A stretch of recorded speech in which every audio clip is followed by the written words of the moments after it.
Welcome बच्चों, मैं आज आपको डेसिमल के स्पेलिंग लिखने की ऐसी ट्रिक्स दूंगी जिससे आपके आंसर कभी भी रॉन्ग नहीं होंगे, क्योंकि मैक्सिमम बच्चे वो गलती करते हैं। तो मैं आपको बताऊंगी कि कहाँ पे मिस्टेक करते हैं और उसको कैसे करेक्ट करना है। देखिए, सपोज एक नंबर ले लेते हैं हम, एग्जाम्पल के साथ समझाती हूँ मैं। अब ये नंबर है और यहाँ पे आप देख पा रहे हो कि यहाँ पर डेसिमल पॉइंट है। तो सबसे पहले तो पॉइंट के पहले जो नंबर है हमें एज यूजुअल रीड करने हैं, यूनिट, टेंस, 100 और 1000। प्लेस नेम लिखने से आपका ये आंसर कभी गलत नहीं होगा। देखो 1000 में 6 है, इसलिए सबसे पहले हम लिखेंगे उसका प्लेस नेम 6000।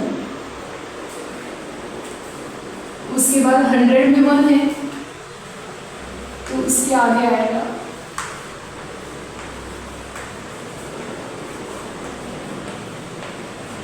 100। और ये जो नंबर है 7 है, 78, इसको हम एक साथ लिखेंगे। 10 का 7, 10 का 70 हो गया और 8। अब पॉइंट के इसमें क्या होता है ना कि पॉइंट के भी स्पेलिंग लिखना कंपलसरी होता है। देखो अभी 6178 के बाद पॉइंट दिया हुआ है, इसलिए हमें पॉइंट की स्पेलिंग लिखनी होती है POINT, पॉइंट। और पॉइंट के बाद जो नंबर होते हैं, यहाँ से ज़्यादा ध्यान देना कि पॉइंट के बाद जो नंबर होते हैं उन सब का प्लेस वैल्यू सेपरेट लिखनी है।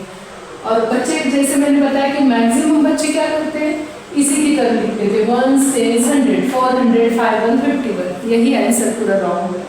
तो हमें ऐसा नहीं करना है। पॉइंट की स्पेलिंग लिखने के बाद उसके आगे जो नंबर है 4 की हमें सेपरेट स्पेलिंग लिखनी है। 4 के बाद 5 दिया हुआ है, 5 की भी सेपरेट स्पेलिंग लिखनी है। और उसके बाद 1 है, इसलिए 1 की भी सेपरेट स्पेलिंग लिख लेनी है। इस वजह से लिखोगे आपके कभी मार्क्स नहीं जाएंगे। अभी देखिए, एक 0 का भी एग्जाम्पल दे देती हूँ मैं आपको।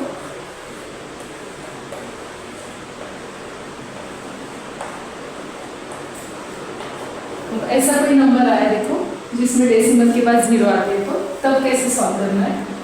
1 10 100, 100 में 3 है, तो हमेशा की तरह जो पॉइंट के पहले के उसे एज यूजुअल जैसे हम नंबर लाइन्स लिखते हैं वैसे लिख लेने हैं। 300, टेंस में 0 है, 0 की कोई वैल्यू नहीं, तो पॉइंट्स के पहले जो नंबर है उसमें अगर 0 आए तो 0 की कोई वैल्यू नहीं होती, तो उसे लिखना भी नहीं है। डायरेक्टली 300 के बाद 8 आ जाएगा। फिर पॉइंट दिया हुआ है, इसलिए हम फिर से पॉइंट की स्पेलिंग लिखेंगे। और पॉइंट के बाद अगर 0 है तो 0 को भी उतनी ही इंपॉर्टेंस देनी होती है। पॉइंट के बाद 0 है तो हमें यहाँ पर 0 की भी स्पेलिंग लिखनी है। रेगुलर नंबर इन वर्ड्स में हम क्या करते हैं कि 0 की कोई प्लेस वैल्यू नहीं होती, उसको छोड़ देते हैं। ना तो 0 की स्पेलिंग आएगी, ना ही उसका प्लेस नेम दिया हमने टेंस यहाँ पर। बट यहाँ पर हमें 0 भी लिखना है। 0 के बाद 5 है, फिर से 5 की स्पेलिंग लिख लेनी है। और फिर से 0 है देखो, तो फिर से एक बार 0 की स्पेलिंग लिखनी है। तो 308.050 इस वे से लिखना है। ये थे डेसिमल के इनवर्स कि पॉइंट के पहले हमें 1, 10, 100 राइट टू लेफ्ट पढ़ना है, लेकिन डेसिमल के बाद हमेशा हम लेफ्ट टू राइट ही रीड करेंगे। ये 10 थे, ये 100 थे और ये 1000 थे, बट लिखते टाइम हमें सेपरेट लिखना है। तो अभी आपको डेसिमल के इनवर्स समझ में आए होंगे। तो मैं कमेंट्स में कुछ क्वेश्चन दूंगी, उसको ज़रूर यहाँ से सॉल्व करना और मुझे बताना आपने सही किए कि नहीं, मैं चेक करूँगी। वीडियो पसंद आए तो ज़रूर लाइक करना।